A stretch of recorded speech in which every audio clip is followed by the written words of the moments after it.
नमस्कार, स्वागत है आपका पुनः हमारे YouTube चैनल में। प्यारे दर्शकों, आज मैं जो जानकारी देने जा रहा हूं उसके पीछे थोड़ी सी कहानी इसलिए बताता हूं ताकि आपको उस चीज के बारे में ज्ञान हो। आपने अक्सर ऐसे महात्माओं के बारे में सुना होगा कि भैया एक बार हमारे यहां भंडारा हो रहा था, घी कम पड़ गई, तो महात्मा जी ने क्या किया? बगल में गंगा जी बह रही थी, नदी बह रही थी, सरोवर था, तालाब था, वहां पे गए, कुछ मंत्र पढ़े और एक पीपा डाला, जल निकाल लिया और उस जल को कढ़ाई में डाल दिया, पूड़ी बन गई, यानी वो पूरा घी बन गया। हमारे यहां महात्मा जी थे, उन्होंने गंगा माई के अंदर हाथ डालकर ये निकाल दिया, ऐसा कर लिया, वैसा, यानी बहुत बड़े चमत्कार आपने देखा या सुना होगा। तो ये गलत नहीं है। अब उतनी कोई मेहनत ही नहीं करना चाहता है, वो सोचता है बस हम पर्ची वाले बाबा बन जाए, क्षणिक में चमत्कार दिखाएं और खूब पैसा कमाएं, लोग मेरी जय जयकार करें, पांव पकड़ें, लग्जरी लाइफ हो, बंगला हो, घोड़ा हो, हेलीकॉप्टर से चलें, खूब कॉमेडी करें, नौटंकी करें, फेस वॉश बढ़िया लगा के, फेस पैक वैक लगा के, अपना एक मेकअप मैन भी रखें। तो ये सब कलयुगी बाबा हैं। ठीक है, मेरी वीडियो थोड़ी सी मिर्च लगने वाली ऐसे संतों को हो सकती है। जब जब होए धर्म के हानि, धर्म की हानि हो रही है, बाढ़ें असुर अधम अभिमानी। ऐसी बात नहीं, जो धर्म का विरोध करता है वही असुर है। ऐसे भी असुर हैं जो धर्म का चोला ओढ़कर सनातन धर्म को खोखला कर रहे हैं। परंतु ये हमारे सनातन का सौभाग्य है, हमारे आपके आसपास ऐसे ऋषिजन, ऐसे मुनिजन, ऐसे ऐसे साधु संत महात्मा पड़े हैं जो प्रचार प्रसार से कोसों दूर रहते हैं। यहां तक वो किसी से बात भी नहीं करना चाहते हैं, लोगों से, समाज से दूर रहते हैं। कारण कि उनके जो निजी जिंदगी है, उनकी जो पूजा है, पाठ है, उनका जो एक सिस्टम है, उसमें किसी प्रकार का व्यवधान उत्पन्न ना हो, इसलिए गृहस्थ आश्रम वाले लोगों से बिल्कुल दूर रहते हैं। जो चकाचौंध की जिंदगी में प्रचार प्रसार में लगे रहते हैं, जो अपने को मंच के माध्यम से सिद्ध करने का प्रमाण देते रहते हैं, वो चाहे मैं हूं, कोई भी हो, ऐसे लोग कभी सनातनी नहीं हो सकते हैं।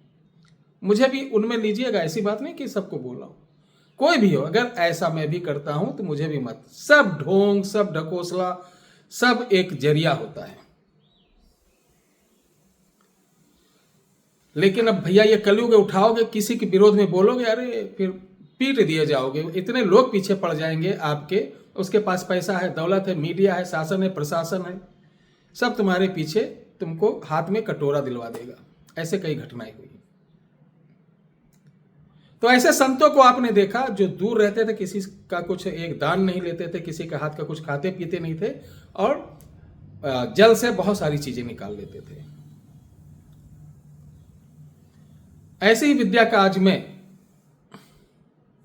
आपको एक प्रयोग दे रहा हूं।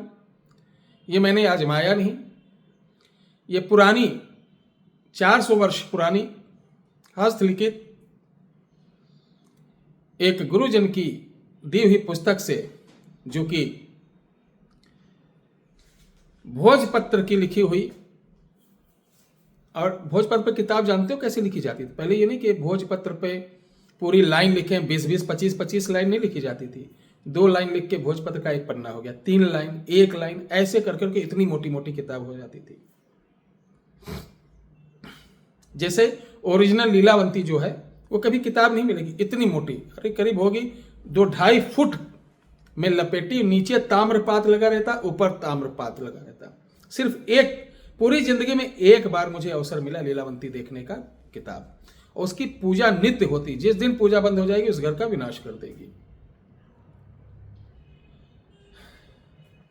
तो ये जो आपको बता रहा हूं, हमने बहुत अच्छे से इसको नोट किया था।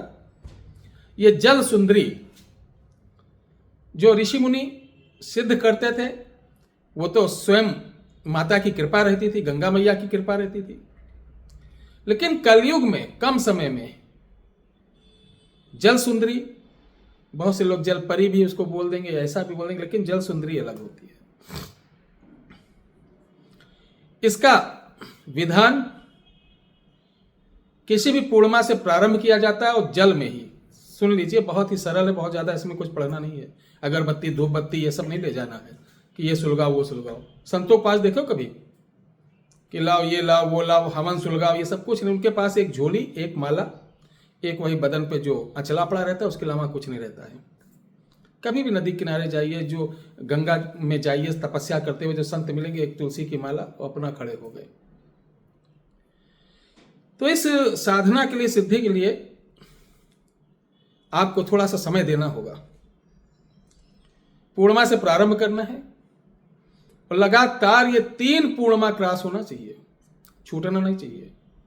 यानी आपको 3 महीने लग सकते हैं। इन 3 महीने में आपको किसी के यहां भोजन नहीं करना, अपने हाथ से बना के खाना है। किसी प्रकार का मांसाहार, प्याज लहसुन, किसी प्रकार का शारीरिक संबंध, किसी प्रकार का मानसिक शारीरिक या वैचारिक गंध विचारधारा हानि, अपराध प्रवृत्ति की मानसिकता बनाना, लालच लोभ से परे रहना है, अकेले लेटना है। इससे बहुत कुछ प्राप्त होगा, सुन लीजिए। और प्रतिदिन आप सूर्योदय से पहले एक ही स्थान पे करना होगा। इन दिनों आप कहीं जा भी नहीं सकते। और इस वीडियो के डिस्क्रिप्शन बॉक्स में एक मंत्र दिया जा रहा है। उस मंत्र की 11 माला नदी में खड़े होकर, पूर्व मुख होकर आपको सूर्योदय से पहले प्रारंभ कर देना है। और 2 फूल गुलाब के रखे रहना, उस पर थोड़ा सा खुशबूदार इत्र भी डाल देना। और जब आपका माला पूरा हो जाए, माला तुलसी के लेना है और सूर्य भगवान लालिमा होते हुए निकले, तब उसको हाथ में लेना है फूल को, और ऐसे सूर्य को देखते हुए उसी में जल में आपको इसका तर्पण कर देना है। तत्पश्चात आप बाहर निकलेंगे, 7 हरी इलायची लाएंगे और 7 को साथ लेना। 1 हरी इलायची जल में रखे और इसी मंत्र को बोलते हुए ऐसे मुट्ठी बंद करके यूं जल में आप हाथ डालेंगे और छोड़ देंगे। इसी तरीके 7 इलायची का भोग अंदर देना है। फिर इसी मंत्र को बोलते हुए 7 बार डुबकी लगाना है। ये आपका 3 पूर्णमासी चलेगी। आखिरी पूर्णमासी को इसमें कोई बंधन वंधन करने की जरूरत नहीं है। और मैं बता दूं, ये जब आप कार्यक्रम करेंगे, उसी के बीच में आपको आवाज आना, बातचीत होना, तमाम नाना प्रकार की आवाजें सुनाई देंगी। लालच मिलेगा कि छोड़ दो, धमकी मिलेगी। यानी आपको कोई भी चीज, प्यार से कोई बोले, ऐसी भी चीज प्रस्तुत हो जाए कि तुमको लगे बड़ी सुंदरी कोई चीज आ गई है, अब वो तुम्हें छल करेगी कि चलो मैं तुमसे खुश हूं, ये साधना बंद करो, मैं तुम्हारे साथ रहूंगी, ऐसा करूंगी। बिल्कुल भी नहीं। और गलत नियत इतनी कामुक भरी रहेगी, उसको बिल्कुल भी गलत नियत से नहीं करना है। ठीक है। आप देखेंगे जब लास्ट पूर्णिमा रहेगी, उस दिन वो आपसे प्रसन्न होकर आपको एक कड़ा देगी। कड़ा साधु संतों के हाथ में पड़ा रहता है, वो कड़ा तिरछा, ऐसे राउंड राउंड जैसे जाला जैसा। उस कड़े को पहने रहना। अब इसमें मदारी नहीं बनना है कि रिश्तेदारों और मित्रों को अपनी रंगबाजी दिखाने के लिए, अपना सेक ही भगाड़ने के लिए कह दो तुम्हें ये चाहिए, चलो निकाल दूं, ये चाहिए निकाल दूं। ऐसा नहीं। जब कोई जरूरत पड़े, जहां समाज धर्म इत्यादि की आवश्यकता में इसका योगदान पड़े, तो आप यही हाथ जल में डालकर जो भी चीज इच्छा करोगे, वो जल सुंदरी लाकर आपको दे देगी। हाँ, मजा आया ना? लेकिन आगे सुन लो। जो चीज देगी, वर्तमान में उसका जो मूल्य रहेगा, यानी उसकी जो कीमत रहेगी, आपको बाद में दे ही देना है। 40 दिन के अंदर उतना पैसा ले जाके डाल देना। ये इसलिए है कि आपातकालीन में जब कहीं कोई व्यवस्था नहीं हो रही हो तब गंगा जी से मांगा जाता है, जल परी से मांगा जाता है और वापस भी करना पड़ता है। अगर आपने वापस नहीं किया एक बार दो बार तो ये स्वतः ही विद्या नष्ट हो जाएगी और आप बर्बाद होना चालू हो जाएंगे। ये सब साधनाएं और सिद्धियां इसलिए होती थी कि समाज में या हम कहीं, तब इतने सारी बाजार नहीं होती थी, दूर दूर बाजार होता था, कम समय बाजार खुलती थी। तो ये साधनाएं उनके लिए, कभी किसी के यहाँ शादी ब्याह पड़ा, भंडारा पड़ा, कोई चीज़ कमी हो गई तो कौन जाएगा बाजार 20-20, 25-25 किलोमीटर, जाना आना, सवारी नहीं रहती थी, आधा दिन इसी में निकल जाता, तो बेइज्जती होती लोगों की। तो ये जो भंडारे होते थे उनके लिए साधु संत ये निकाल देते थे, मांग लेते थे, मिल जाता था। इसको आप अपने यहाँ शादी ब्याह में कोई प्रयोग हो, कोई चीज़ कमी पड़ रही, मांग लीजिए, 3-4 महीने बाद आप कमा धमा के एक वादा ले लीजिए, इतने महीने में दे दूंगा, फिर वापस कर दीजिए, आपका काम हो जाएगा। ये बहुत सरल और बहुत अचूक चीज़ है। बहुत बहुत धन्यवाद।